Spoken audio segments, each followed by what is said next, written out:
और आज जो मकसद है आपसे बात करने का, वो आप सबको पता है कि एक सीरियस सिक्योरिटी ब्रीच हुई है पाकिस्तान में। और वो इंसान जो ऑपोजिशन को कह रहा कि इन्होंने साजिश करके मुझे निकाला, जो कि कॉन्स्टिट्यूशनल और लीगल प्रोसेस के ज़रिए वोट ऑफ कॉन्फिडेंस के ज़रिए निकले, उन्होंने एक कैंपेन शुरू कर दी कि जी मुझे साजिश करके निकाला गया। अब वो उस साजिश के पीछे उन्होंने एक साइफ़र का सहारा लिया। सबसे पहले तो साइफ़र की जो एक जो डॉक्यूमेंट होती है डिप्लोमेटिक, वो बड़ी सीक्रेट होती है, आप उसको शेयर नहीं कर सकते, किसी से लीक नहीं कर सकते। तो वो उसका सहारा लिया और फिर एक अपनी स्टोरी बनाई। लेकिन अब तक जो लीक्स हुई हैं उससे वो भी उनका पोल खुल गया कि वो भी प्लान किया गया कि जी एक साइफ़र आया है, फिर हम एक मीटिंग करेंगे और फिर उनके जो प्रिंसिपल सेक्रेटरी कह रहे हैं कि जी मैं फिर मिनट्स ले लूँगा, और फिर मैंने ही करने हैं ना मिनट्स, कि आई एम श्योर कि आप सबने ये अंडरलाइन किया होगा। अभी they are playing with the country. तो उसके नतीजे में जो मुल्क में जो पाकिस्तान की बदनामी हुई, जो ऑफिशियल सीक्रेट एक्ट को वायलेट किया गया, जो आइन की खिलाफ वर्जी की गई, जो कानून की धज्जियाँ उड़ाई गई, वो सब चीज़ों का जिम्मेदार एक इंसान है और उसका नाम है इमरान खान। और उसकी सोच ये है, मैं आपको रिमाइंड कराना चाहता हूँ कि अगर हम नहीं तो पाकिस्तान में एटम बम गिरा दें, ये उसकी चॉइस है। जिस शख्स की ये चॉइस हो तो मेरा ख्याल है या तो वो उसकी वो अक्ल ख़त्म हो चुकी है, वो कब एक नॉर्मल इंसान नहीं है, या फिर he is a great conspirator जिसका एजेंडा ये है कि पाकिस्तान को ख़त्म करना। पाकिस्तान को मुआशी तौर पे तो उसने तबाह कर दिया है। वो पाकिस्तान जिसमें 2% फूड इन्फ्लेशन थी, 4% जनरल इन्फ्लेशन थी, बेहतरीन 5-6.3% GDP ग्रोथ थी, हाईएस्ट रिजर्व थे, स्टेबल करेंसी थी, उस पाकिस्तान को उस जगह पे ये इंसान ले आया 4.25 साल में, ये और इसके साथी, कि जहां आपके मैक्रो इकोनॉमिक इंडिकेटर्स तमाम ख़राब हो चुके हैं। एक मुल्क को बेकारी बना दिया गया, आप को डिफ़ॉल्ट के नहज पर आके खड़ा कर दिया गया। अब ये न्यूक्लियर कुव्वत हैं, आप दुनिया की 18वीं मईशत बनने जा रहे थे। आज कोई पूछे उस इमरान खान से कि ये जो 4 साल की तबाही के नतीजे में पाकिस्तान को 54th इकनॉमिक यानी इकनॉमिकली रेट किया जा रहा है 2034 में, उसका कौन जिम्मेदार है? आई विश कि इस मुल्क में वो कवानीन हो, अगर नहीं है तो लॉ मिनिस्टर से बैठे हो, वो बेहतर उसको रोशनी डाल सकते हैं। नहीं है तो बनाने चाहिए। किसी मुल्क में नेशनल सिक्योरिटी ब्रीच की इजाज़त नहीं है। किसी मुल्क में अपने मुल्क की मईशत को जानबूझ के उसको तबाह करने की इजाज़त नहीं है। ये सिर्फ हमारा मुल्क है और उसको एक कल्ट क्रिएट कर दिया गया कि जो कहेंगे वो उसको माना जाएगा, वो ठीक है। तो वही डॉक्टर गूगल वाली बात है कि आप 100 दफ़ा झूठ बोलें तो पीपल विल स्टार्ट बिलीविंग कि ये सच है। तो ये बड़ी बदकिस्मती है कि जब देखा गया, ऑब्वियसली ये इतना सीरियस मैटर है कि इसमें काबीना का फ़र्ज़ है और उसकी ज़िम्मेदारी है प्राइम मिनिस्टर की और काबीना की। तो PDM की तमाम जमातें काबीना में शामिल हैं, तो उन्होंने इस पे कंप्लीट डिटेल के साथ इस हर चीज़ को एग्जामिन किया। अब जब आप एक तो सबसे पहले वो साइफ़र गायब है, वो प्रिंसिपल सेक्रेटरी कहता है कि मैंने, जब प्रिंसिपल सेक्रेटरी इस वक्त के मियाँ शहबाज शरीफ साहब के, वो पूछते हैं उनको फ़ोन करके वो साइफ़र किधर है। ये एक बहुत यानी सीक्रेट डॉक्यूमेंट है और वो ऑफिशियली उनको दिया गया, उनको डिलीवर किया गया। वो प्रॉपर्टी है प्राइम मिनिस्टर हाउस की, और वो साबिक जो प्रिंसिपल सेक्रेटरी हैं वो कह रहे हैं जी कि मैंने तो उनको दे दिया था इमरान खान साहब। और फिर इस लीक्स को जो आप सुना और जो उन्होंने प्लान किया, उसका एविडेंस ये है कि जो मिनट्स वो मौजूद हैं, जो मिनट्स बनाए गए वो मौजूद हैं, साइफ़र मौजूद नहीं है। तो एक लॉजिकल जो प्रोसेस है वो ये है कि दोनों को कंपेयर किया जाए, दोनों को कंपेयर करके देखा है कि वाकई कोई रिफ्लेक्शन है। मैं समझता हूं कि कोई ऐसी किस डिप्लोमेटिक कम्युनिटी में आपको मिसाल नहीं मिलेगी कि जो मिनट्स किए गए वो लैंग्वेज को इस्तेमाल कर ही नहीं सकता। तो इस पे हुकूमत ने ऑब्वियसली, और अब एस्टेब्लिश हो गया है कि साजिश अपोजिशन ने नहीं की थी, साजिश इन्होंने की थी, और वो पूरी साजिश का अल्लाह ताला ने A to Z ताना बाना खोल के रख दिया। एविडेंस हमारे सामने है। अब क्या हम सियासी मसलत के तहत इसको हाथ ना लगाएं? ये नहीं हो सकता। We will be failing in our national duty, we will be failing in our oath, we will be failing in our constitutional duty अगर हम अप्रोप्रिएट एक्शन नहीं लेते। इस हवाले से एक detailed meeting national security council की भी हो चुकी है, जिसमें सिविल मिलिट्री रिलेशन जो लीडरशिप है वो इकट्ठी बैठती है। इस हवाले से एक कैबिनेट की मीटिंग भी हो चुकी है पिछले, because this is something you can't ignore, वो भी हो चुकी है। और इस हवाले से हम सब का फर्ज है, फॉरगेट अबाउट कौन किसने किया, कौन सी पॉलिटिकल, हम उसको छोड़ देते हैं। जिसने भी किया ये पार्डनेबल नहीं है, इसकी माफ़ी नहीं है। और हम अपने आइन से हम गद्दारी करेंगे अगर हम इसको लॉजिकल कंक्लूजन पे नहीं लेके जाएंगे।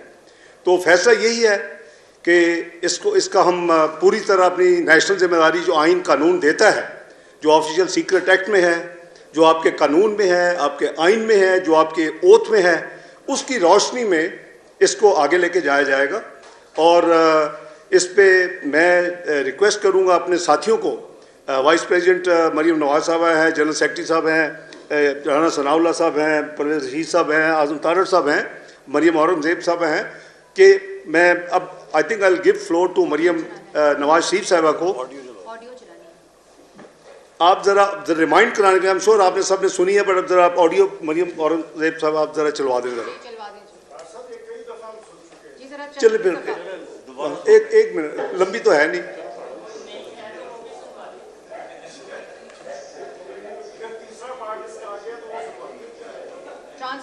सानू चैलेंज ना करो सलमान गनी साहब।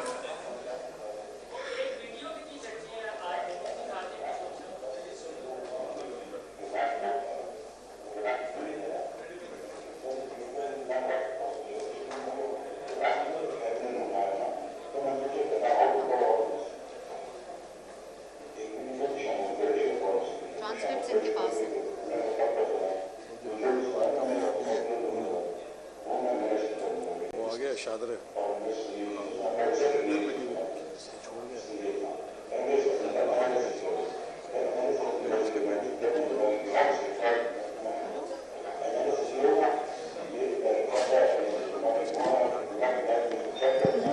एक मिनट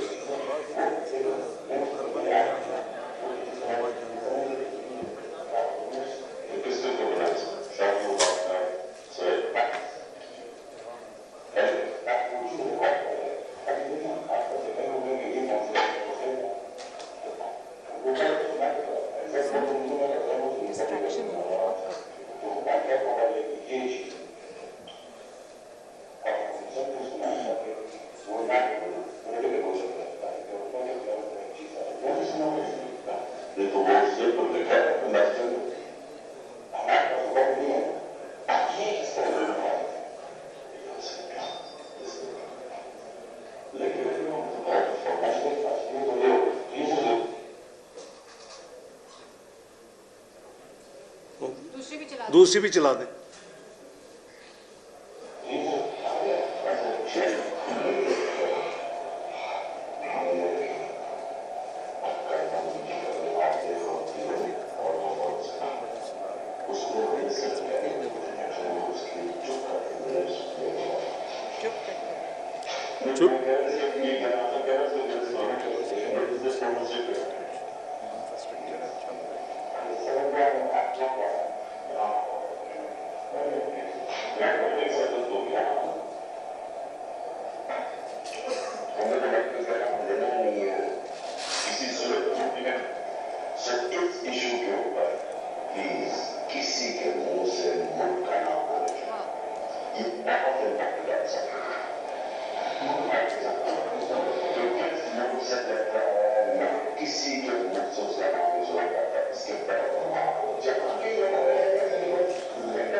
जो अंडरलाइन करने वाली चीज़ें थी चुप करके, साथ ये भी अंडरलाइन करने वाली थी कि किसी मुल्क का नाम नहीं लेना, पब्लिक में कुछ और इन कैमरा कुछ और बातें होती हैं और वहाँ असल बहादुरी नज़र आती है।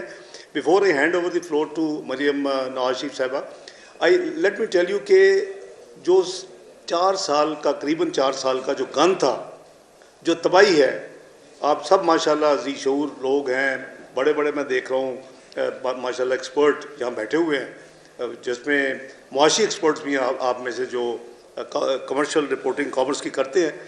देखें, ये 4-5 महीने में ये गन साफ नहीं हो सकता था। It's a gone case, it was a gone case.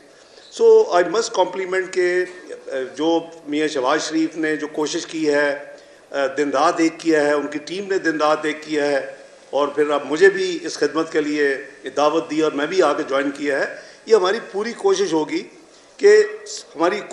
ये जो स्लाइडिंग जो तबाही हो रही थी, इस सबसे पहले इसको रोकें। हम इसको रोकने की कोशिश कर रहे हैं और इंशाल्लाह काफ़ी हद तक मेरा ख्याल हमें कामयाबी की उम्मीद है। उसके बाद हम इसको रिवर्स करेंगे। तो इतना कलील अरसे में आपने देखा कि ये बहुत ही चैलेंजेस आए और Pakistan at verge of default था, लेकिन अल्लाह ताला की मेहरबानी से और मुस्लिम लीग नून की लीडरशिप, मियाँ शहबाज शरीफ साहब और उनके काबीना के साथी PDM के मिनिस्टर साहबान, एक तो ये है। दूसरा, there is already some sort of relief Allah के फजल करम से शुरू हुई है। आपकी करेंसी बेहतर होनी शुरू हुई है पिछले 5 दिनों में। आफ्टर वीक्स हर दिन मज़ीद तबाही होती थी। पिछले 5 दिन में एक दिन भी उसमें यानी नेगेटिविटी नहीं आई, पॉजिटिविटी आई, उसमें इम्प्रूवमेंट आई। करीबन 1300-1400 अरब का पाकिस्तान का कर्जा जो है वो कम हो गया है सिर्फ इस एक काम से। इसी तरह आपने देखा कि हमने पूरी कोशिश की एज ए पोलिटिकल पार्टी कि आवाम को जो कुछ कर सकते हैं हमने अपना फुल स्ट्रेच करके, कल रात हमने डीज़ल में, पेट्रोल में, लाइट डीजल ऑयल में और फिर कैरोसिन ऑयल में भी हमने रिलीफ पास किया है। ये हमारा फ़र्ज़ है कि हम कोशिश करें कि जो आवाम है, जिनके हम नुमाइंदे हैं, उनको हम जितनी रिलीफ मुहैया कर सके। जो भी इस वक्त कंस्ट्रेंट्स हैं, हमारी लिमिटेशंस हैं तबाही के बावजूद, तो इंशाअल्लाह मुझे बहुत उम्मीद है कि आने वाले हफ्तों में इंशाअल्लाह आपको मज़ीद बेहतरियाँ नज़र आएंगी। कुछ चीज़ें आपने फ्लैग की हैं आपके मीडिया में, कुछ चीज़ें मुझे आते ही वर्षे में मिली हैं कि जी 4600 जो इस वक्त LCs रुकी हुई हैं, आप लिखते हैं कि जी ये क्या करें। सब चीज़ों का गिव अस ए टाइम। तो मैं अभी 5 दिन में सिर्फ जो कुछ कर सकता हूँ किया, और अगले आने वाले दिनों में इंशाल्लाह आप देखेंगे कि हर फील्ड में हम कोशिश करेंगे, हम परफॉर्म करें और बेहतरी लाएँ। बहुत शुक्रिया। ओवर टू इधर आना, बेहतर होगा। Thank you very much.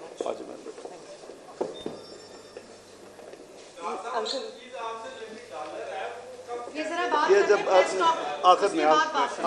आखिर में प्लीज कर ले जरा आखिर। बिस्मिल्लाहिर्रहमानिर्रहीम। थैंक यू इसाक डार साहब, फाइनेंस मिनिस्टर साहब। हम इनको वेलकम भी करते हैं और मुझे बड़ी खुशी है कि कल बहुत देर बाद आवाम को रिलीफ मिला है। अल्लाह ताला का शुक्र है, आवाम ने बड़े सख्त दिन देखे हैं, लेकिन मेरी दुआ है, मैं उम्मीद भी करती हूँ कि आने वाले दिन जो हैं वो आवाम के लिए रिलीफ लेके आएँ। और मैं PMLN की सीनियर क़यादत, जिसमें एहसन इकबाल साहब शामिल हैं, राना सनाउल्लाह साहब हैं और परवेज़ रशीद साहब हैं, सबका मैं शुक्रिया अदा करती हूँ कि वो इस प्रेस कॉन्फ्रेंस में शामिल हुए। अभी जो ऑडियो आपने देखी, जब आपको हम ऑडियो सुनवाने लगे तो आपने कहा कि हमने बहुत दफ़ा ये ऑडियो देखी है, सुनी है। तो हमने भी सुनी, लेकिन आप जितनी बार ये ऑडियो सुनेंगे आपको रियलाइज़ होगा कि इस मुल्क के साथ कितना बड़ा खेल जो है वो खेला गया है। अभी मुझे ये लफ्ज़ भूल गया था, वो ऑडियो सुनी तो याद आया कि चुप करके। इस चुप करके के अंदर बहुत सारी चीज़ें जो हैं वो छुपी हुई हैं, वो मैं आपको अभी बताती हूँ वन बाय वन। और यूँ तो अगर मैं इस फॉरेन फंडेड फितना जिसका नाम इमरान ख़ान है, मैं एक बार फिर ये कहना चाहती हूँ कि इस शख्स का मैं नाम लेना भी पसंद नहीं करती। और ये वो शख्स है जिसको मैं अपने घर के बाहर वाले दरवाजे से अंदर ना आने दूँ। लेकिन मेरी बदकिस्मती ये है, क्योंकि इसका सच जो है वो आवाम के सामने लाना है, इसका चेहरा आवाम को दिखाना है, क्योंकि ये झूठ बोलता है और झूठ पे झूठ बोलता है, तो वो मुझे करना पड़ता है। तो अगर मैं इसके झूठ गिनवाने लगूं तो सुबह हो जाएगी, लेकिन इसके झूठों की फहरिस्त जो है वो इतनी तवील है कि वो ख़त्म नहीं होगी अगर मैं इसके कारनामे गिनवाने लगूं। लेकिन हम अपनी अब तवज्जो जो है वो अभी इस ऑडियो पे रखते हैं, और बहुत सारी ऑडियोज़ आई, प्राइम मिनिस्टर हाउस का डेटा भी लीक हुआ, ऑडियोज़ लीक हुई, मेरी ऑडियोज़ भी लीक हुई, और मगर मैं ये समझती हूँ कि वो तमाम ऑडियोज़ एक तरफ, वो तो बिनाइन ऑडियोज़ है ना, और मैं आज ये दावे के साथ भी कह सकती हूँ और आजिज़ी के साथ भी ये चीज़ कह सकती हूँ कि मुस्लिम लीग नून की कितनी भी ऑडियो सामने आ जाए, मुस्लिम लीग नून की जो आपस की प्राइवेट कॉन्वर्सेशंस हैं, ऑफिशियल कॉन्वर्सेशंस हैं, चाहे वो घर पे हों या वो प्राइम मिनिस्टर के ऑफिस में हों, कभी आपको कभी मुल्क के ख़िलाफ़ कोई चीज़ सुनने को नहीं मिलेगी। इंशाअल्लाह ताला ना है, ना हुई है, ना होगी, क्योंकि मुस्लिम लीग नून अपना मफाद, सियासी मफाद कुर्बान कर सकती है, लेकिन पाकिस्तान के मफाद पे, पाकिस्तान की सलामती पे मुस्लिम लीग नून कभी समझौता नहीं करेगी। तो हमने बड़ा सुना जब इसको पता चल गया कि इसकी हुकूमत जाने वाली है और इसके मेंबर्स, इसके अपने मेंबर्स इसके ख़िलाफ़ हो गए हैं और वोट ऑफ नो कॉन्फिडेंस कामयाब होने वाला है, तो साजिश कॉन्स्पिरेसी की हमने सुन के हमारे कान पक गए। मुझे तो पहले दिन से पता था कि ये शख्स झूठ बोल रहा है, लेकिन जाहिर है कि जब एक शख्स इस तरह झूठ बोले, वो वज़ारत उज़्मा के 4 साल गुजार कर जब वो टीवी पर आए और सियासी जलसों के अंदर वो एक कागज़ लहराए और कहे ये साइफ़र है, ये ख़त है जो मुझे आया है, तो इंसान सोचने पे मजबूर तो हो जाता है ना कि ये क्या बात कर रहा है। हो सकता है भाई किसी ने धमकी दी हो, मुझे बहरहाल पहले दिन से पता था कि ये झूठ बोल रहा है, क्योंकि इस सदी का सबसे बड़ा झूठ ये है कि इमरान खान कभी सच बोल सकता है। तो साजिश तो हुई, लेकिन वो साजिश ना मुस्लिम लीग नून ने की, ना पीडीएम ने की, ना पीपल्स पार्टी ने की, ना वो इस्टेब्लिशमेंट ने की, ना वो किसी और मुल्क ने की, ना वो किसी गैर मुल्की सफ़ीर ने की। वो साजिश हुई है और उस साजिश का मास्टरमाइंड फॉरेन फंडेड फितना इमरान खान है, और उसके जो अकम्प्लिसेस इन क्राइम हैं, उसके जो एडर्स हैं, अबेटर्स हैं, सहूलतकार हैं, उसके अंदर उसका जो प्रिंसिपल सेक्रेटरी है आज़म खान, उसके अंदर जो उस वक्त के फॉरेन मिनिस्टर, इस फितना की हुकूमत का जो फॉरेन मिनिस्टर थे शाह महमूद कुरैशी साहब, और इनकी जो जमात है उसका जो सेक्रेटरी जनरल है असद उमर साहब, ये 3 लोग उसमें शामिल हैं, और इस गैंग का सरबराह इमरान खान खुद है। और देखें, अफसोस की बात है, वो प्राइम मिनिस्टर हाउस, वो प्राइम मिनिस्टर का दफ्तर जिसके अंदर बैठ के अवाम की बेहतरी के प्लान बनते हैं, अपनी हुकूमत को किस तरह से उसने डिलीवर करना है, जो मुल्कों के साथ अपने ताल्लुकात कैसे बेहतर करने हैं, इकॉनमी कैसे बेहतर करनी है, सिक्योरिटी कैसे बेहतर करनी है, आवाम आदमी को रिलीफ कैसे देना है। मैंने तो 4 साल जो वज़ीर आज़म नवाज शरीफ साहब के साथ मैंने जो वक्त गुजारा, उसमें तो मैंने यही देखा कि कभी हेल्थ प्रोग्राम बन रहा है, कभी डार साहब के साथ इकॉनमी पे बात हो रही है कि जीडीपी को कहाँ तक लेकर जाना है, और जो अभी क्योंकि तेल की कीमतें कम हो रही हैं तो आवाम को मैक्सिमम रिलीफ पास ऑन करना है। मैंने तो ये बातें सुनी हैं।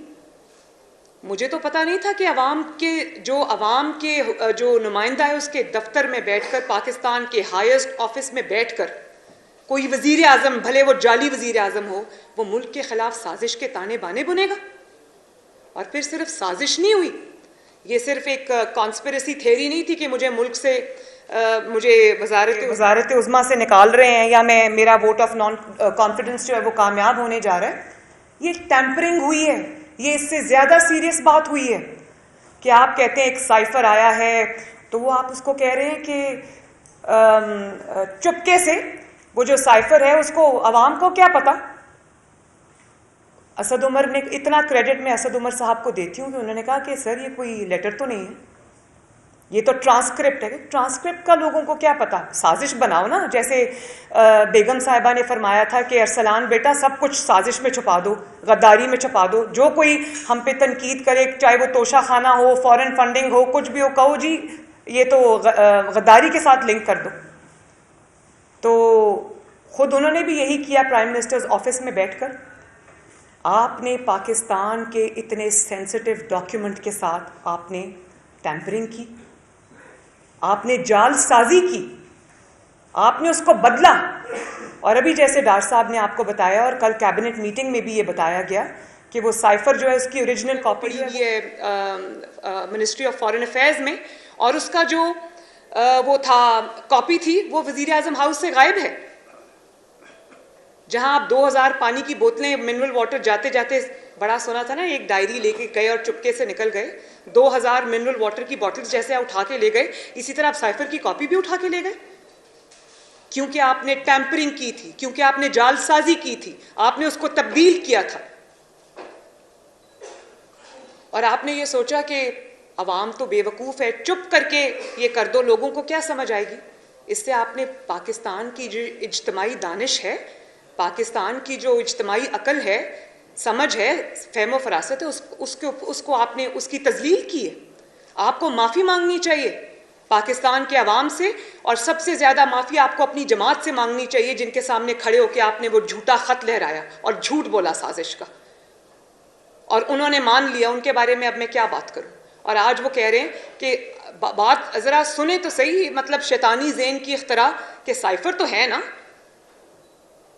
अब जो लोग ये बात करते हैं उनको अंदाज़ा ही नहीं है कि अमूरे जो हुकूमत होते हैं, मामले कहते हैं, वो चलाए किस तरह से जाते हैं। और आपने साजिश की पाकिस्तान की, अपनी हुकूमत जाने के लिए आपने बहाना गढ़ना था कि मैं बाहर निकल के यतीम मस्कीन बन के लोगों को बताऊं, ओ हो मेरे खिलाफ साजिश हो गई। लेकिन असल बात यह है कि आपने साजिश की पाकिस्तान की सालमियत के खिलाफ, आपने साजिश की नेशनल सिक्योरिटी के खिलाफ, आपने साजिश की पाकिस्तान के जमहूरी निज़ाम के खिलाफ, आपने साजिश की पाकिस्तान की फॉरेन पॉलिसी के खिलाफ, आपने साजिश की सफारती ताल्लुकात पाकिस्तान के उसके खिलाफ। और आज मुझे ये बताया जाता है, मुझे अभी प्राइम मिनिस्टर साहब ये बता रहे थे कि कोई मुल्क आपको कोई खत लिखने पे तैयार नहीं है, कोई सफीर आपके साथ बात करने को तैयार नहीं है, क्योंकि किसी का पाकिस्तान के ऊपर एतबार नहीं रहा। वो कहते हैं कि हम कोई खत भेजें या हम कोई साइफर भेजें या हम कोई कम्युनिकेशन भेजें तो हमें बाद में पता चलेगा कि वो तो तब्दील करके तो उसका तो साजिश बन गई है, हम साजिशी बन जाएंगे। ये मेरे साथ बैठे हुए थे, अभी हम प्राइम मिनिस्टर के घर से आ रहे हैं, ये एहसन इकबाल साहब भी थे, राना सनाउल्लाह साहब भी थे, हम सब थे। तो प्राइम मिनिस्टर ने कहा कि कोई मुल्क पाकिस्तान से बात करने को तैयार नहीं, सब डरते हैं पाकिस्तान से। तो ये क्या इमेज आपने बिल्ड किया पाकिस्तान का लोगों के सामने। और आपने उस साजिश जो कभी थी ही नहीं, साजिश थी ही नहीं, उस झूठी साजिश के ड्रामे की आड़ में आपने पाकिस्तान के सफारती ताल्लुकात को, पाकिस्तान के फॉरेन रिलेशंस को आपने खेल तमाशा बना दिया। आपने लोगों को यह बताया उस साजिश की आड़ में कि पाकिस्तान एक गुलाम मुल्क है, पाकिस्तान एक कमजोर मुल्क है। आपको शर्म आनी चाहिए थी ये बात करते हुए। और फिर कहा कि खेलना है, इसके ऊपर हमें सिर्फ खेलना है। मतलब इंसान का दिमाग चकरा जाए कि जो शख्स भले वो कितना गैर जिम्मेदार हो, कितना नाअहल हो, कितना नालायक हो, बहरहाल तुम 4 साल इस मुल्क की वजारत उज़्मा की कुर्सी पर बैठ कर आए। आपके मुंह से ये बात सुनना कि जो मामला कौमी सलामती का हामिल है उस पर हमने सिर्फ खेलना है। ये जो जुमला इमरान खान साहब की ऑडियो में है ना कि हमने सिर्फ खेलना है, इसमें उनकी 25 साल की, जिसको कहते हैं ना, वो कहते हैं मेरी 25 साल की जिद्दोजहद, वो उनकी 25 साल की जिद्दोजहद, उनकी 25 साल की जो सियासत है वो इस एक जुमले में छुपी है। कभी हमने जनरल पाशा के साथ मिलकर खेलना है, कभी हमने ज़हीरुल इस्लाम साहब के साथ मिलकर खेलना है, कभी हमने अवाम के मैंडेट के साथ खेलना है, हमने अवाम के मैंडेट पे डाका डाल के RTS बिठा के हमने वज़ीर आज़म बनना है, और कभी हमने, जैसे अभी डार साहब ने कहा, कि मईशत के साथ खेलना है। जाहिर है जिस बंदे का अभी जो माइंड सेट है वो उसने पाकिस्तान के जो 22 करोड़ अवाम हैं, पाकिस्तान का जो मुल्क है, जो वो उसको ओवल स्टेडियम समझता है, वो उसी माइंडसेट से बाहर नहीं निकला, तो उससे तो मैं यही एक्सपेक्ट करूंगी।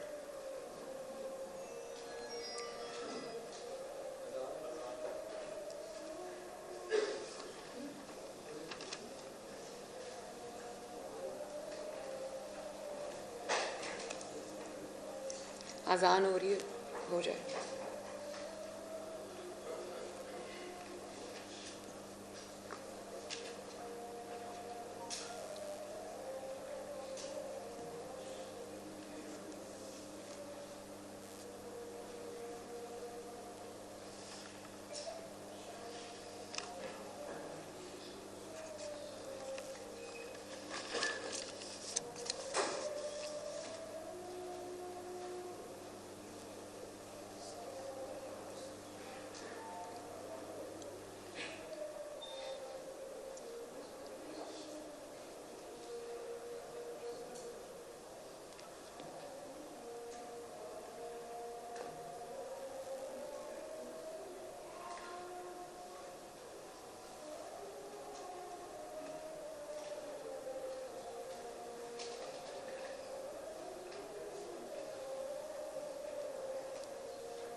फिर देखिए, ये सिर्फ ये जो ऑडियोज़ हैं, ये कोई स्टैंड अलोन साजिश नहीं है पाकिस्तान के ख़िलाफ़। ये एक पूरा माइंडसेट है।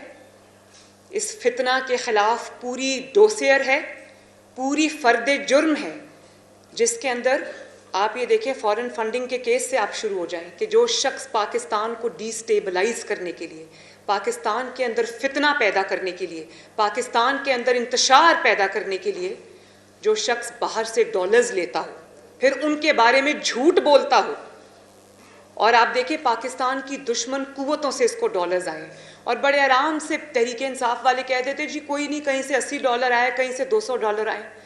भाई हैरान हूँ मैं आप लोगों की अकल के ऊपर कि ECP का ज़रा एक दफ़ा डिसीजन पढ़ें और बताएं कि कितनी बड़ी अमाउंट है। करोड़ों रुपया पाकिस्तान के दुश्मनों से फॉरेन फंडिंग के सिलसिले में इमरान खान ने अपनी जेब में डाला है, और उससे क्या किया है? उससे अपना किचन तो नहीं चलाया, वो किचन तो इसके दूसरे इसकी ATMs चलाते हैं, उससे इसने पाकिस्तान के अंदर डिस्टेबलाइजेशन पैदा की है। और ये पूरा पैटर्न है, ये फॉरेन फंडिंग का आप देख लें। उसके बाद जब ये जाते जाते पाकिस्तान के आइन से जो खिलवाड़ करके गया, जैसे सुप्रीम कोर्ट से 5-0 का डिसीजन आया कि उसने सुप्रीम कोर्ट का डिसीजन ये है कि इन्होंने जाते जाते आइन तोड़ दिया।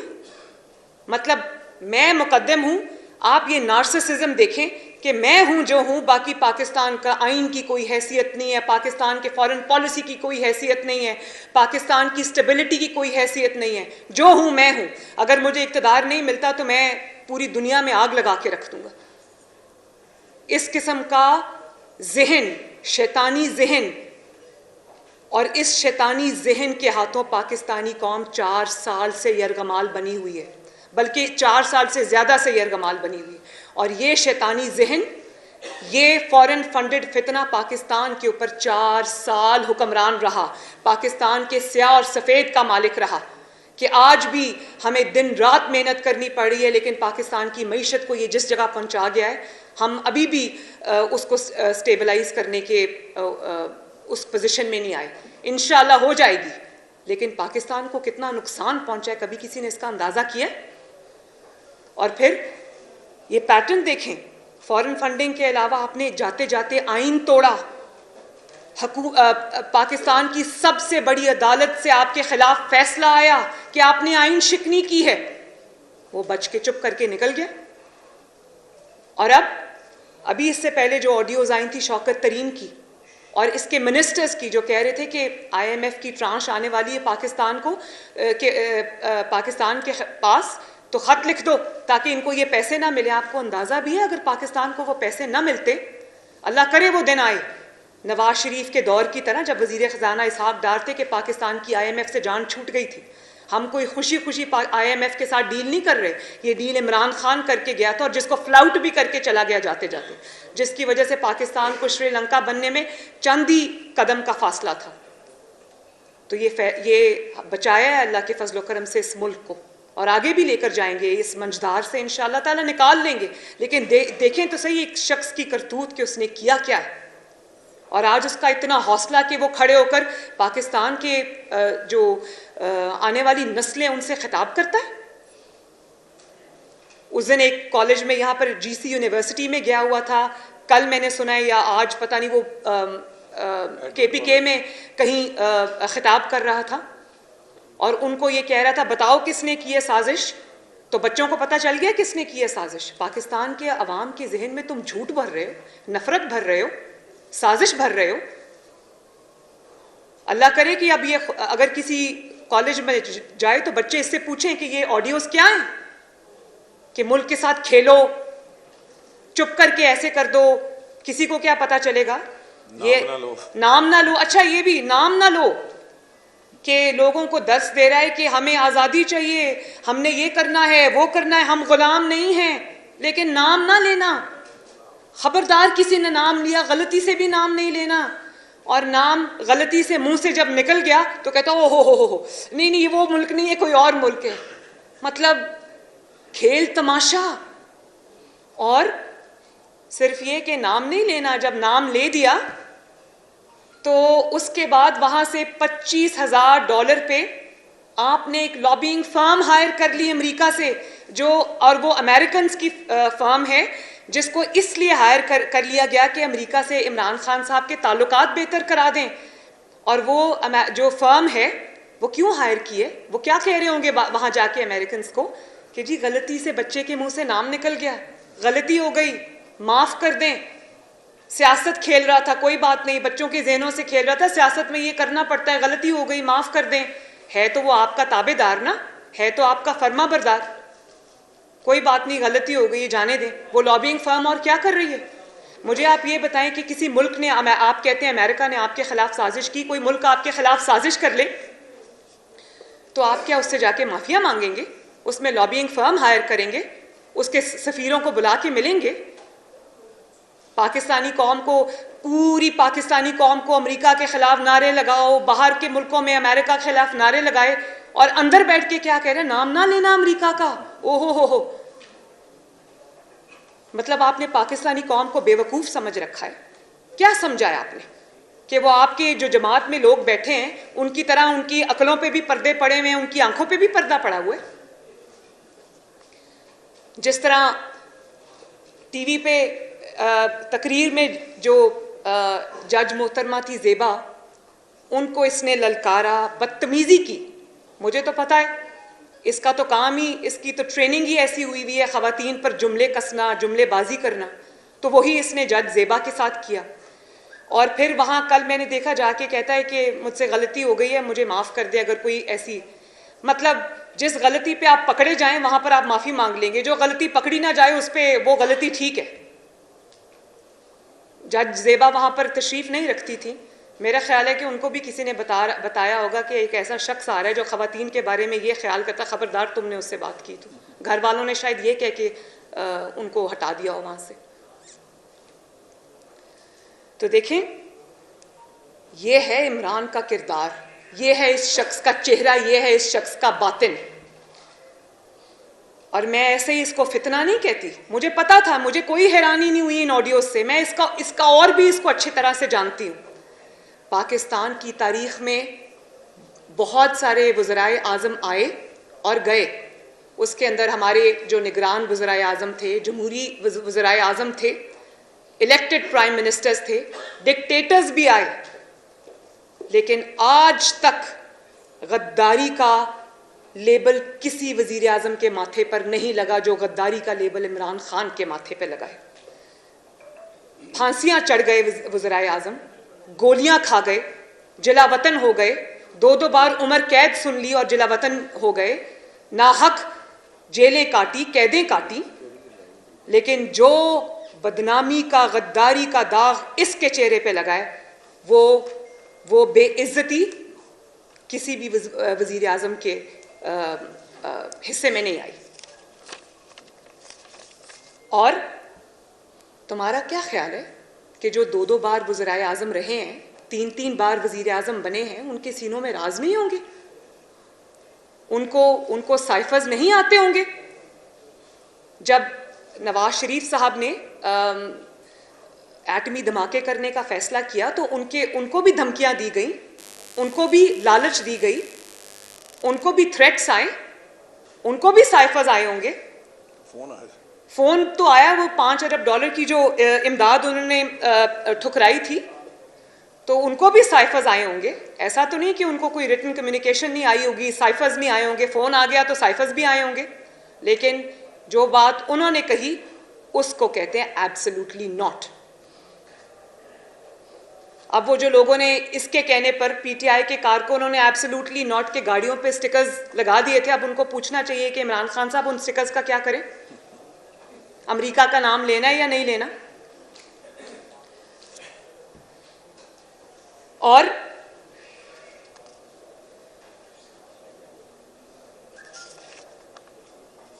फिर आपने अभी डार साहब से सुना कि वो साइफर पीएम हाउस से गायब हो गया। तो मैं ये समझती हूँ कि जैसे ट्रंप के घर पे छापा मार के अमेरिकन्स ने उसके घर से ये जो सीक्रेट या सेंसिटिव डॉक्यूमेंट्स है वो बरामद किए थे, इसी तरह बनी गाला, जिसका असल नाम मनी गाला है, वहाँ पर भी रेड होना चाहिए। राणा साहब, वहाँ पर भी रेड होना चाहिए। वहाँ से आपको पता चलेगा कि वो साइफर की कॉपी किधर गई और जो असल मिनट्स थे वो क्या थे, असल खत था वो क्या था, असल कम्युनिके था वो क्या था, और उसको टैंपर करके क्या बना दिया, तभी जेब में डाल के वो खत ले गए। जलसों में लहराने के लिए आपके पास वो खत है, लेकिन अवाम को दिखाने के लिए वो खत नहीं है। खेल खेल में आप मुल्क से खेल गए, और फिर उस साइफर की आड़ में जो कभी था ही नहीं, उस साजिश की आड़ में जो कभी था ही नहीं, आपने इतनी घिनौनी साजिश की इस मुल्क के साथ। ये मुल्क कोई ओवल स्टेडियम नहीं है, कजाफी स्टेडियम नहीं है, 22 करोड़ का जीता जागता मुल्क है। आपने उसके डिप्लोमेटिक रिलेशंस खराब कर दिए, आपने उसके सफारती ताल्लुकात खराब कर दिए, आपने उसके फॉरेन रिलेशंस को आग में झोंक दिया, आपने उसकी मईशत खराब कर दी। और फिर उस साजिश की बुनियाद पर जो कभी थी ही नहीं, कहीं थी ही नहीं, आपने पाकिस्तान के इदारों को आपने तनकीद का निशाना बनाया, उनको कंट्रोवर्सी में झोंका। उस साजिश की आड़ में आपने अफवाज पाकिस्तान के ऊपर तनकीद की, उनको कंट्रोवर्शियल बनाया। उस साजिश की आड़ में जो कभी थी नहीं, आपने मीर जाफर और मीर सादिक और जानवर के लकब दिए लोगों को। अब पता चला है कि असल मीर सादिक कौन है, मीर जाफर कौन है, असल जानवर कौन है। आपने कहा कि जानवर इस न्यूट्रल जानवर होता है क्योंकि उसको कोई समझ बूझ नहीं होती कि क्या कर सही और क्या गलत है। तो आपने भी तो यही किया। आपसे बड़ा फिर जानवर कौन है इस दुनिया के अंदर, जिसको ये पता नहीं कि मैं अपनी सियासत की खातिर अपने मुल्क को और मुल्क की सलामती को दाव पे लगा रहा हूं। और उसी साजिश की आड़ में जो कभी हुई ही नहीं, आपने शुहदा को तजलील का निशाना बनाया, तनकीद का निशाना बनाया। आपको शर्म आनी चाहिए। वो हेलीकॉप्टर जब क्रैश हुआ, उसमें अफवाज पाकिस्तान के सीनियर ऑफिसर्स से लेकर जूनियर ऑफिसर्स तक मौजूद थे। आपकी जमात ने और आपने शर्मनाक कैंपेन चलाई। आपके लाख इख्तलाफात हो सकते हैं किसी इदारे से, सियासी इख्तलाफात हो सकते हैं, उस पर बात की जा सकती है, हम भी करते, लेकिन उसका ये मतलब नहीं कि जो लोग अपनी जान और खून के नजराने इस मुल्क के लिए, इस मिट्टी के लिए पेश करते हैं, आप उनको झूठी साजिश की भेंट चढ़ा दें। आपको शर्म आनी चाहिए। और वो जो XYZ तुम करते फिरते हो कि XYZ ने मेरे खिलाफ साजिश की, इस ऑडियो ने बताया कि वो X भी तुम हो, Y भी तुम हो, Z भी तुम हो, मीर सादिक भी तुम हो, मीर जाफर भी तुम हो, जानवर भी तुम हो। जानवर भी जो है वो अपने मालिक के साथ जो है वो वफा करता है। तुमने अपने मुल्क से वफा नहीं की और अपनी घटिया सियासत की खातिर तुमने मुल्क को अपने मफादात की भेंट चढ़ाने की कोशिश की। और मुझे आज इस बात का अभी भी अफसोस है कि तुम आज भी ये सब करने के बाद तुम आज़ाद फिर रहे हो। तुम पाकिस्तान की नई नस्ल से खिताब करने की करते फिर रहे हो। और ये शिकवा और ये गिला मुझे अपनी हुकूमत से भी है। मुझे ये मेरे जो अंकल्स हैं, भाई हैं, सब यहाँ बैठे हुए, मुझे इनसे भी गिला है, मुझे इनसे भी शिकवा है कि जो कानून के हाथ जो गद्दार के गिरेबान तक पहुंचने चाहिए थे वो नहीं पहुंचे। वो आज भी आज़ाद घूम रहा है, वो आइन तोड़ता है, आज़ाद घूमता है। वो फॉरेन फंडिंग में बाहर से फंड लेकर पाकिस्तान में फितना और इंतशार फैलाता है और आज़ाद घूमता है। वो तोशा खाना की घड़ियां चोरी करके बेच देता है और आज़ाद घूमता है। अभी पिछले दिनों में देख रही थी कि उनका कोई ट्वीट आया हुआ था, जो प्रिंस मोहम्मद बिन सुल्तान है, वो बने हैं प्राइम मिनिस्टर सऊदी अरेबिया के, उनको मुबारकबाद दे रहा था। तो मुझे ख्याल आया कि जिसकी घड़ियां बेच के खा गया उसको किस मुंह से ये मुबारक दे रहा है? ताकि एक और घड़ी मिले। और मतलब समझ से बाला तर है ये बातें। वो क्यों खुला फिर रहा आज भी? क्यों कानून के हाथ उसके गिरेबान तक नहीं पहुंचते? और फिर मैं अपनी हुकूमत से ये नहीं कह रही कि उसके ऊपर एफेड्रीन डाल दो, उसके ऊपर चर्च का मुकदमा बना दो, या उसके ऊपर हेरोइन का मुकदमा बना दो, या उसके ऊपर नारोवाल कॉम्प्लेक्स का मुकदमा बना दो, या मेरी तरह उस पर एडिंग और अबेटिंग का मुकदमा बना दो। जो एडिंग एंड अबेटिंग उस क्राइम में जो कोर्ट ने कहा हुआ ही नहीं। मैं ये कह रही हूं कि इसने आइन तोड़ा है, इसने पाकिस्तान का बैतुल माल का माल बेचकर खाया है, इसने फॉरेन फंडिंग ली है पाकिस्तान को तबाह करने के लिए, डिस्टेबलाइज करने के लिए। इसने हुकूमत पाकिस्तान और अपना प्राइम मिनिस्टर का दफ्तर इस्तेमाल किया है पाकिस्तान के खिलाफ साजिश करने के लिए। और होगा किसी का लाडला, हमारा लाडला नहीं है। और फिर किरदार देखें, भयानक चेहरा देखें और बातें सुने क्या करता है। पहले भी जब DGISI का तकर्रर हुआ तो वो झाड़ फूंक के नजर हो गया, क्योंकि इसको आंखें, कान और नाक चाहिए थे। तो इसने अफवाज पाकिस्तान की तकर्रियों को इसने लिम्बो में रखा। इसने दरार पैदा करने की कोशिश की पाकिस्तान के अफवाज के इदारे के अंदर, जिसकी दूसरी केसेस का जो चीफ ऑफ स्टाफ है वो ARY पे लाइव बैठ के पढ़ रहा था कि जो अफवाज पाकिस्तान के ऑफिसर्स हैं वो अपनी हाई कमान का हुक्म ना माने। और बात देखें, हिम्मत देखें इस शख्स की कि क्या क्या ग्लेरिंग चीज़ें इसकी सामने आई हैं, और जलसों में खड़े होकर चीफ ऑफ आर्मी स्टाफ की तकर्री के बारे में बात करता है। जिस शख्स को गद्दार बनाकर, गद्दारी का तौक जिसके गले में होकर उसको सलाखों के पीछे होना चाहिए था, उसकी इतनी हिम्मत कि आज वो उस तकर्री को भी कंट्रोवर्सी में झोंकना चाहता है। हैरान हूं मैं अपने ऊपर भी, इस मुल्क के सिस्टम के ऊपर भी, कि ऐसा शख्स आज भी खुला फिर रहा है। और कोई बाइद नहीं है कि आइंदा आने वाले दिनों में कोई और ऑडियो भी आ जाए, मुझे नहीं पता वो है या नहीं है, कि वो कहें कि हमने आर्मी चीफ की तकर्री से भी खेलना है। हिम्मत देखें इस शख्स की। तुम होते कौन हो जिससे मशवरा भी किया जाए? तुम्हारी तो पूरी फर्द जुर्म है पाकिस्तान के खिलाफ इकदामात की। तुमसे कोई मशवरा करे भी तो क्यों करे? तो ये ज़रा पाकिस्तान की और हुकूमत की इज्तिमाई दानिश को झंझोड़ने का वक्त है कि खुदारा इससे पहले कि मुल्क को नाकाबिले तलाफ़ी नुकसान पहुँच जाए, खुदारा होश के नाखुन लें और इसका चेहरा, असल चेहरा आवाम को दिखाएं और इसको कैफरे किरदार तक पहुँचाएं। शुक्रिया। बारी बारी बारी बारी, ऐसे नहीं, ऐसे नहीं, ऐसे नहीं।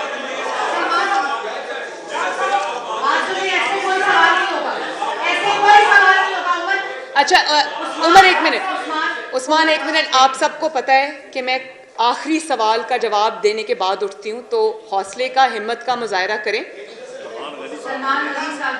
जी जी, सीनियर तरीन है, एहतराम करना चाहिए।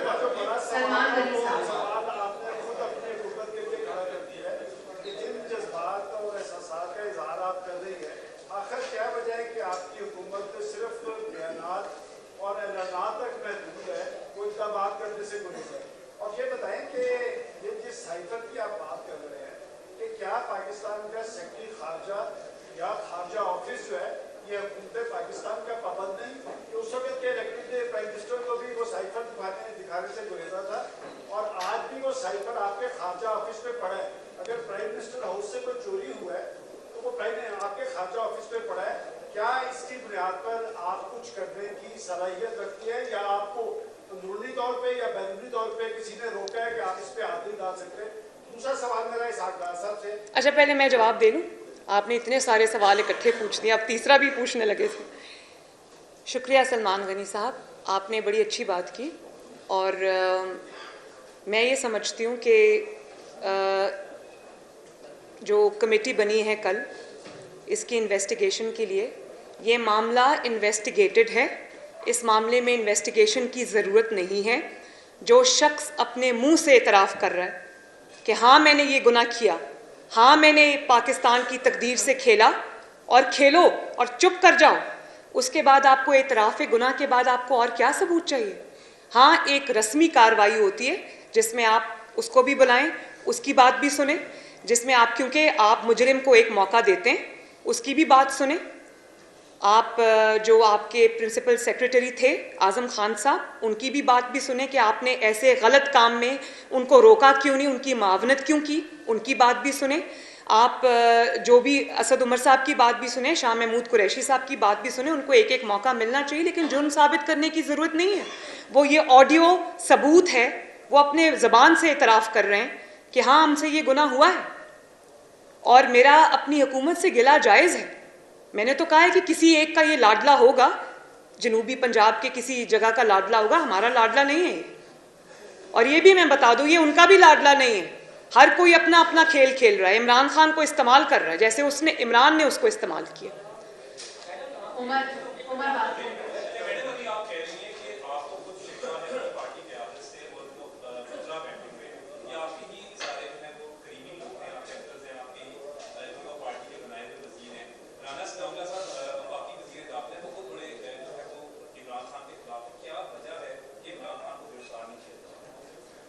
राणा साहब, इसका जवाब आप देना पसंद फरमाएंगे?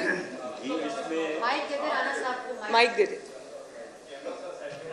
क्योंकि राणा साहब मेरे पास तो इस बात का कोई जवाब नहीं। जी, इसमें ऐसा है कि मैडम मरियम नवाज साहबा ने जो गिला किया है, जो उन्होंने इतराज़ उठाया है, ये बिल्कुल जायज़ है, ये दुरुस्त है। आवाज़ आ रही है? और जी, तो मैंने कहा कि ये एतराज़ जो मैडम मरियम नवाज साहबा ने उठाया है, ये बिल्कुल दुरुस्त है, ये जायज़ है। लेकिन ये बात मलहूज़े खातर रखी जाए कि ये PMLN की हुकूमत नहीं है, ये इत्तेहाद की हुकूमत है और इत्तेहाद में सबको ऑन बोर्ड लेके चलना पड़ता है। इस सिलसिले में जो कल मीटिंग हुई है कैबिनेट की, 25 मई के वाक़यात के बाद मेरा ये बड़ा फॉर्म जो है वो एनालिसिस था और रिक्वेस्ट थी कैबिनेट से कि कैबिनेट जो है वो इस बारे में फ़ैसला करे और इसके ख़िलाफ़ म्यूटनी जो है वो waging war against the government और पाकिस्तान के कैपिटल पर मुसल्लह जथे से हमलावर होने का जो है वो मुकदमा दर्ज किया जाए, इसे गिरफ़्तार किया जाए, इसे प्रोसिक्यूट किया जाए। और ये इतना बुज़दिल है कि ये उसी दिन जो है वो 25 मई को ये भाग गया था पेशावर और उस वक्त तक वहाँ से नहीं आया जब तक कि इसने जो है वो बेल फॉर अरेस्ट नहीं ली। उस वक्त कैबिनेट ने इसके ऊपर कोई फ़ैसला करने की बजाय एक सब कमेटी बना दी और सब कमेटी के जब मामला सुपुर्द होता है तो फिर बात लंबी हो जाती है। कल जो है, कल कैबिनेट ने इस बारे में बड़ा फर्म फैसला किया है और इस मामले को पार्लियामेंट में भी उठाया जाएगा और मुझे उम्मीद है कि बहस के बाद पार्लियामेंट जो है इसके ख़िलाफ़ आर्टिकल 6 का रेफरेंस दायर करने का फ़ैसला करेगी और उस फैसले के बाद ये आदमी जो है ये अपने अंजाम को पहुँचेगा। देखिए, मैं इसमें एक चीज़ ऐड करना चाहूँगी जो राणा साहब ने अभी कहा कि इन्होंने कहा इत्तेहादियों की हुकूमत है। बिल्कुल, इत्तेहादियों की, हमारे साथ इत्तेहादी भी हुकूमत में शामिल हैं, लेकिन मुझे ये बताएं कि ये ना मेरा मुस्लिम लीग नून का मसला है, ना ये पीपल्स पार्टी का मसला है, ना ये किसी और इत्तेहादी जमात का मसला है, पीडीएम का मसला नहीं, ये पाकिस्तान की बात है। और मुझे ये बताएं कि जितनी भी जमातें बैठी हैं पीडीएम में, सब मुहिब्बे वतन जमात है। जब आप उनके सामने ये बात आई है तो कौन है वो शख्स पाकिस्तानी 22 करोड़ में एक भी नहीं होगा जो कहेगा इसके खिलाफ एक्शन ना लिया जाए।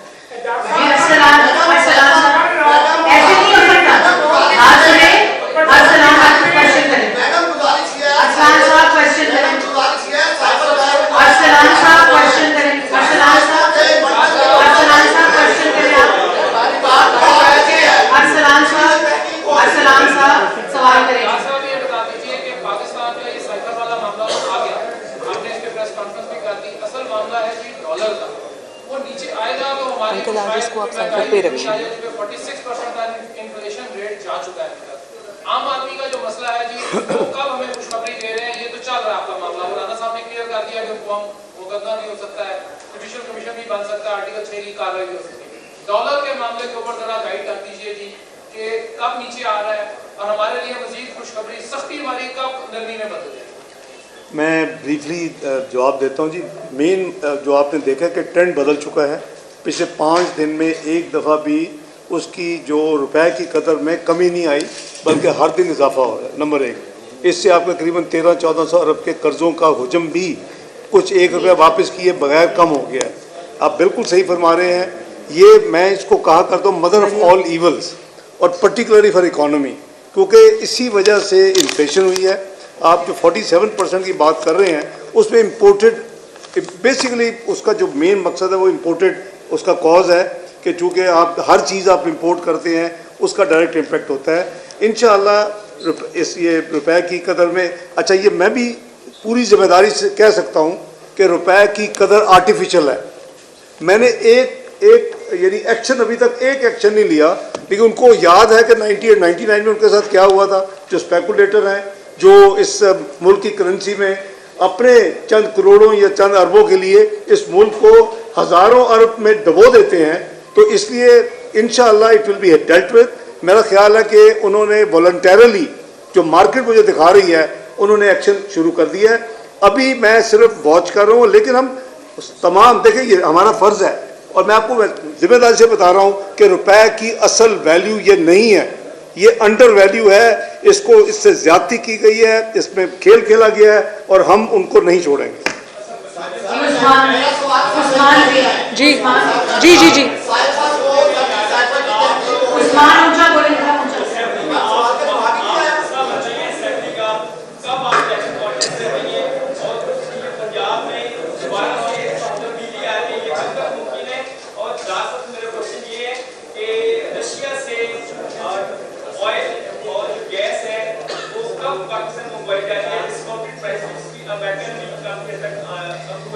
मेरी दरख्वास्त आपसे ये है कि इसको सिर्फ साइफर तक और इमरान खान की साजिश तक महदूद रखें। हम इकॉनमी पे बात डार साहब करते भी रहेंगे और डिटेल बात करेंगे इंशाल्लाह ताला। इसको प्लीज इसी इशू पे रखें।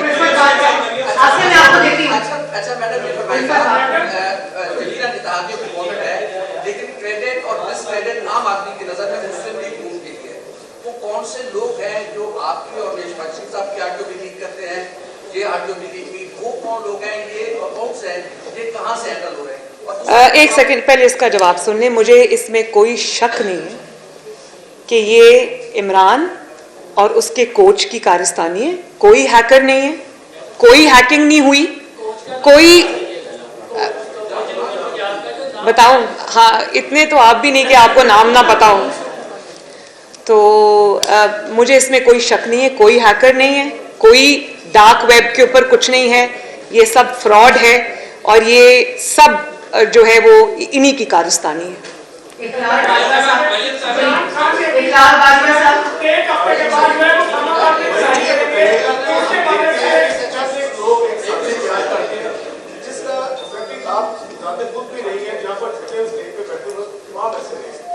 लेकिन उसका जो ये जो साजिश करते हैं, जो सूरतकारी करते हैं बास सरकारी मुलाजिमीन भी, तो उस हवाले से कुछ सामने नजर नहीं आता।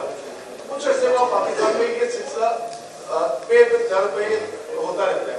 इसके तदारे के लिए क्या सियासी कुत्ते जो है वो भी कोई इस पर गौर नहीं है या करेंगे? किस तरह आप इफेक्टिव देखिए, मैं एक बात आपको बता दूं, मैं जिस तरह अफेक्ट हुई हूँ, मेरा केस 4-5 साल, मेरे केस की जब डिटेल फैसला आ जाएगा, मैं उसका इंतज़ार कर रही हूँ।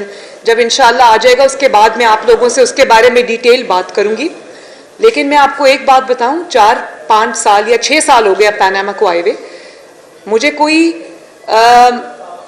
शक नहीं था। मुझे पहले दिन से पता था कि इंशाअल्लाह ताला ये होगा। लेकिन आप ये देखिए कि अगर ठीक है, हमारे ऊपर सख्ती भी आई, हमारे पे आजमाइश भी आई, हमने कुछ नुकसान नाकाबिले तलाफ़ी भी हो गए, लेकिन उस पूरे 6 साल में जिस तरह साजिशियों के चेहरे अवाम ने देखे, अगर वो 6 साल का अरसा ना गुजरता तो भला वो चेहरे कभी अवाम के सामने आते? तो कुदरत का अपना तरीका है लोगों को एक्सपोज करने का। और आज भी ये साइफर वाली लीक्स पे आप आ जाएं, जब ये लीक्स बुनी जा रही थी प्राइम मिनिस्टर हाउस में बैठकर, तो उनको ये पता था कि ये लीक्स बाहर आ जाएंगी और साजिश का भांडा फूट जाएगा। उन्होंने तो मस्कीन बनने की कोशिश की अवाम के सामने कि मैं लोगों के सामने एक चेहरा लेके आ जाऊंगा कि मैं विक्टिम हूं। भाई, आप वो प्राइम मिनिस्टर नहीं है जिसको एक झूठे कामे की बुनियाद पर निकाला गया। आपके अपने मेंबरान आपका साथ छोड़ गए जब आपके पास और कोई बात नहीं थी। कारकर्दगी आपकी इतनी बुरी थी कि अल्लाह ताला की पनाह, जब आपकी कारकर्दगी बुरी थी, जब आपके अपने मेंबर्स आपको प्राइम मिनिस्टर होते हुए छोड़ गए थे, तो जाहिर है बाहर आके कुछ कहने के लिए तो होना चाहिए था ना। तो शैतानी दिमाग जो है वो अमल में आया और उसने ये साजिश घड़ी बैठ के। तो आखिर उन्होंने सोचा था कि किसी को कभी पता नहीं चलेगा। ऐसा नहीं होता, सबको सब कुछ पता चलता है, वक्त वक्त की बात है, सब सामने आएगा। जी,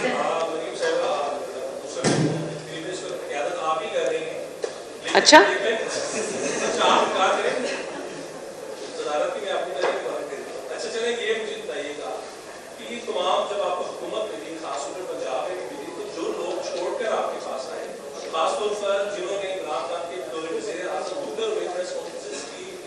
सबूत सामने लेके आए और उन्होंने बात सबसे पहले बुलंद किया।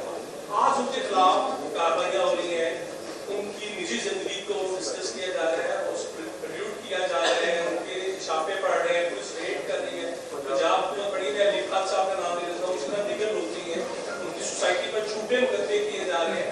उस पर मुस्लिम लीग नून क्या कर रही है? खासतौर पर इस हवाले से भी क्या पार्टी देखी है कि जो लोग मुश्किल में आपके साथ खड़े हुए, आप उनका साथ लोग देंगे?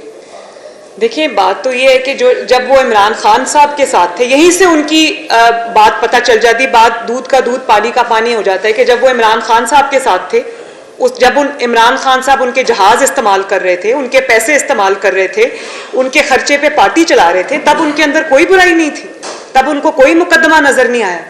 आज जब उन्होंने एक फैसला किया और इस झूठे शख्स को, साजिशी शख्स को छोड़ दिया, तो आज उनके अंदर सब गुनाह भी याद आ गए, उनकी चीजें भी याद आ गई, उनकी चीजें भी खुल रही हैं। तो ये तो खुद ही भाई बात है। जहां तक आपने बात की कि ये जो इकदामात उनके खिलाफ हो रहे हैं, ये भी शॉर्ट लिव्ड है इंशाल्लाह। अभी इन सब चीजों का सामना इनको खुद करना पड़ेगा। बस एक सेकंड, देख, मैं आज जरा थोड़ा ऐड करना चाहता हूँ। मुस्लिम लीग नून, मैं समझता हूँ कि वी अप्रिशिएट कि उन्होंने अपने ज़मीर के मुताबिक हर जो पाकिस्तानी जो सफ़र कर रहा था, जो मुल्क डूबने की तरफ जा रहा था, उन्होंने अपने ज़मीर के मुताबिक उन्होंने अपनी पार्टी के खिलाफ उठ खड़े हुए। मैं समझता हूँ कि उसमें आइन में बड़ी वाज़े एक प्रोसेस है। मुस्लिम लीग नून ने उनको ऑनर किया, आने वाले ज़िमनी इलेक्शन में उनको टिकटें दी। हालांकि बहुत लोग समझते हैं कि उनको अगर हम खड़े ना करते तो शायद हमारी ज़्यादा सीटें निकलती। और हमें लोग कहते थे इलेक्शन से पहले कि जी अगर आप टिकटें देंगे तो चूँकि ये PTI का ज़्यादा हिस्सा रहे हैं तो शायद आप हार जाएंगे। लेकिन मियां नवाज शरीफ ने फैसला किया कि जब ये आइन के लिए खड़े हुए, जब इन्होंने अपने ज़मीर के मुताबिक, तो हम इनको नहीं छोड़ेंगे, चूँकि हमारी ये हुकूमत नहीं है। तो जाहिर है कि ये पॉलिटिकल विक्टिमाइजेशन में तो PTI मास्टर माइंड है। आपके पास लगता है सवाल खत्म हो गए वैसे।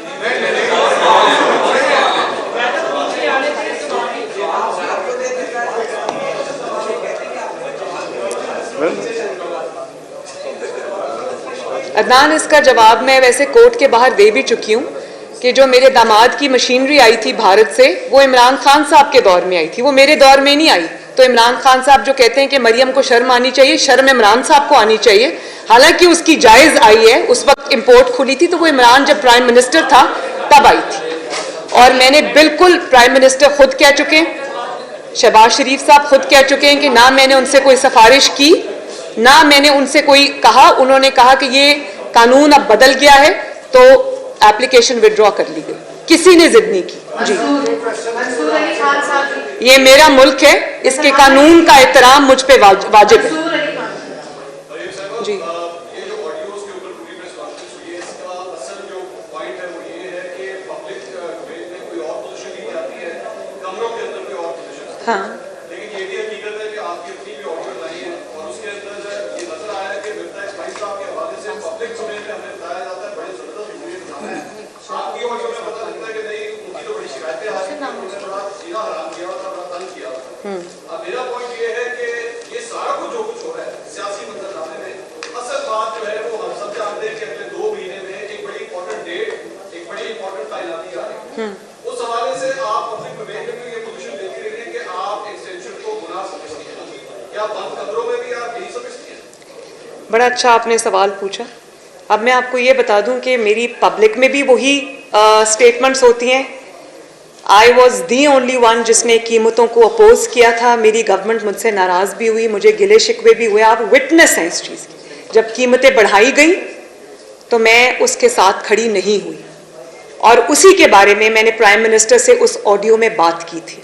तो मुझे फ़ख्र है इस बात का कि मुझे, आपने कहा ना कि सब कुछ वो एक्सटेंशन या वो तकर्री के वजह से हो रहा है, बिल्कुल नहीं।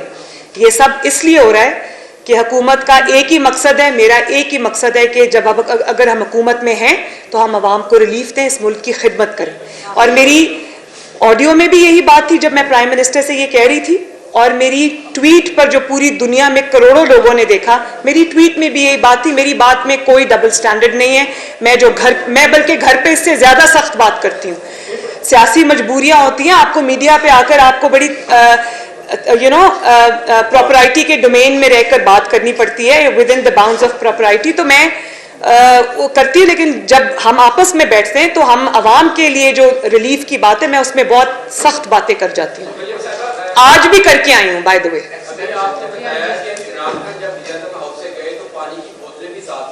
जब आपने अभी एक्सटेंशन की बात की, जब डीजी ISPR ने ये कहा और जब खुद स्टेटमेंट्स आ गए कि हम एक्सटेंशन नहीं ले रहे, तो मैं उस पर क्या सराई क्यों करूं? आपने बताया कि इमरान खान जब लियाकत हाउस से गए तो पानी की बोतलें भी ले गए, आपको ये पता चल गया कि पानी की बोतलें गायब है, लेकिन 5-6 माह तक आपको ये नहीं पता चला कि लियाकत हाउस से साइफर की काफी गायब है। कहाँ पर वो 2 मीटिंग जो आगामी में की गई थी, कबीना की और नेशनल सिक्योरिटी काउंसिल की मीटिंग बुलाई गई थी, वो किस डॉक्यूमेंट के बेस पे बुलाई गई? दूसरा ये, अभी आपने कहा कि आप बाकी कमरों में आवाम के मफाद की बात करते हैं, जबकि आपकी ऑडियो में है जिसमें आप कह रहे हैं ये कहता है जो सेहत कार्ड है इसको बंद कर दें, इमरान खान के पास सेहत कार्ड के अलावा कुछ नहीं रह जाएगा। इसमें अच्छा, आपने मेरा जो कोर्ट के बाहर, जब आप तो मीडिया वाले हैं, आपने सुनी थी मेरी प्रेसर, मैंने उसका जवाब दिया था। सेहत कार्ड किसने बनाया था? सेहत कार्ड नवाज शरीफ साहब ने बनाया था, और उस पर मैंने काम किया था, स्क्रैच से मैंने शुरू किया था। आवाम की भलाई का मंसूबा है, और जिसके अंदर करोड़ों लोगों का फ्री इलाज होता है। बड़े बड़े सर्जरीज होती हैं, हार्ट की सर्जरीज होती हैं, किडनी की सर्जरीज होती हैं, जो आम इंसान अफोर्ड नहीं कर सकता। ये नवाज शरीफ साहब ने बनाया था, और आपको याद होगा कि वो मुझे साथ लेके जाते थे, उन्होंने जगह जगह जाके उस कार्ड को लॉन्च किया था। तो मैं कभी ये गुनाह नहीं कर सकती, मैं इमरान खान नहीं हूँ कि हमजा जब कहे कि 200 यूनिट से कम जो इस्तेमाल करते हैं उनकी बिजली फ्री करनी है, तो वो कोर्ट में जाके उसको बंद करा दे। भले मेरे मुखालिफ की हुकूमत हो या मेरी अपनी हुकूमत हो, जो अवाम की भलाई का मंसूबा होगा मैं उसको दिलो जान से सपोर्ट करूंगी। मैंने शहबाज शरीफ साहब को ये कहा था, आप ऑडियो को दोबारा सुने और बार बार सुने। मैंने कहा उसको ऑन करें, बंद करें नहीं कहा था। मैंने कहा उस हेल्थ प्रोग्राम को ऑन करें, और एक बार नहीं, प्राइम मिनिस्टर से मेरी ये गुफ्तगू कम से कम 3 मरतबा हुई है।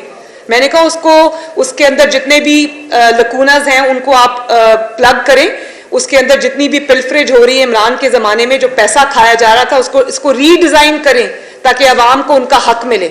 मरियम नवाज कभी भी अवाम की भलाई के मंसूबे के खिलाफ खड़ी नहीं होगी, भले उसको कितना सियासी नुकसान हो। मैं अपने लोगों के खिलाफ खड़ी हो सकती हूँ प्राइसेस बढ़ाने में, तो मैं ऐसा कैसे कर सकती हूँ?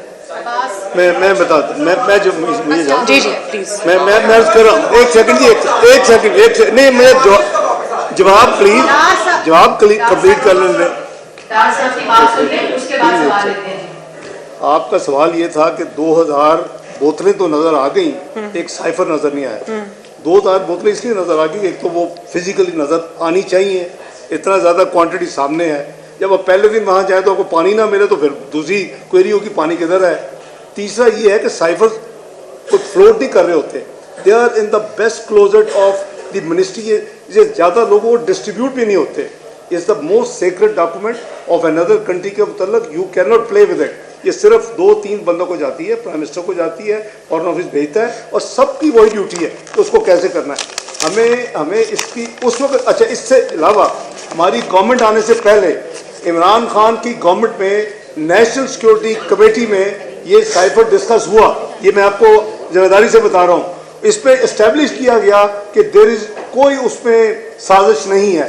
उसके अलावा जो कैबिनेट में डिस्कस हुआ उसके उनके अपने अज़ाइम थे, तो ये इस्टेब्लिश हो चुका था कि साइफर के लिए कोई साजिश नहीं है। तो ये मैं सिर्फ आपको बता दूं कि ये जब लीक्स आई हैं तो इसने हमें मजबूर किया कि हम देखें, कंपेयर करें, क्योंकि इसमें पता चला को मिनट्स भी बने थे। ये सारी चीज़ें बड़ी सीक्रेट और से ये नहीं होता कि आप आगे 4 साल के सारे कागज निकाल के देखना शुरू कर दे। इशू बनी, देखा, कंपेयर किया, तो उसके बाद मैंने आपको शुरू में कहा था कि कोई यानी नकम्मा तरीन भी डिप्लोमेट होगा, he will never state what has been minuted. वो पूरी स्टोरी थी जी। नवाज शरीफ साहब बतौर प्राइम मिनिस्टर हमेशा आपसे ये कहते सुने गए कि IMF से जान छुड़ाई जाए जी। आज पाकिस्तान की मईशत जब कमाल है IMF के पास, और आपने जब पेट्रोलियम की कीमतें भी कम की है तो IMF की कॉन्सेप्ट से की है, क्या आने वाले 10-15 साल के अंदर इस लागत से हमारा छुटकारा हासिल होगा? देखिए सलमान गनी साहब, ये मुल्क टेक ऑफ कर रहा था। इसकी बदकिस्मती ये है कि जब भी ये टेक ऑफ करता है कोई हिडन हैंड बाहर निकलते हैं, इस मुल्क की टांगों को खींचते हैं और ये धड़म से फिर मईशत गिर जाती है। नंबर 1, पाकिस्तान की तारीख में अगर किसी हुकूमत ने मुकम्मल किया प्रोग्राम, इवन डिक्टेटर्स नहीं कर सके, मुशर्रफ साहब नहीं कर सके, शौकत अजीज साहब नहीं कर सके, तो वो मुस्लिम लीग नून की हुकूमत मियाँ नवाज शरीफ की क़यादत में उसने मुकम्मल किया, पहली दफ़ा, वन एंड ओनली। और उसके एक सेकंड जी, और उसके बाद हमने ऐलान किया, कहीं छुप के नहीं किया। क्रिस्टल लगार्ड साहब आई जो उनकी MD थी, उनके साथ बैठ के मैंने प्रेस कॉन्फ्रेंस की। प्राइम मिनिस्टर नवाज शरीफ ने अनाउंस किया कि हमने खुदा हाफिज कह दिया।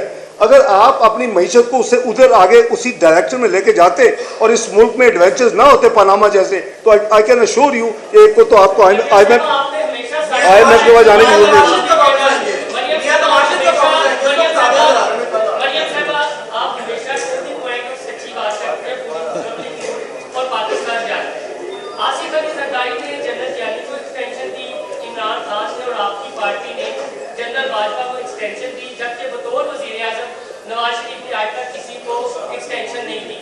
आप ये बताएं कि शहबाज शरीफ अपने भाई को फॉलो करेंगे, इमरान खान को फॉलो करेंगे या आसिफ ज़रदारी, और आपका क्या? आपने जो नहीं सॉरी मैंने जो आपने बात की कि नवाज शरीफ साहब डार साहब आ गए हैं और इंशाअल्लाह ताला बहुत जल्द, बड़ी जल्दी वो भी आएंगे, बहुत जल्द नवाज शरीफ साहब भी आएंगे, अपनी पार्टी को भी संभालेंगे, इस मुल्क को भी संभालेंगे। और जहाँ तक आपने जो बात की, जो जब मौका आएगा तो जो पाकिस्तान का आईन कहता है, पाकिस्तान का कानून कहता है, हम इंशाल्लाह वही करेंगे। बहुत बहुत शुक्रिया।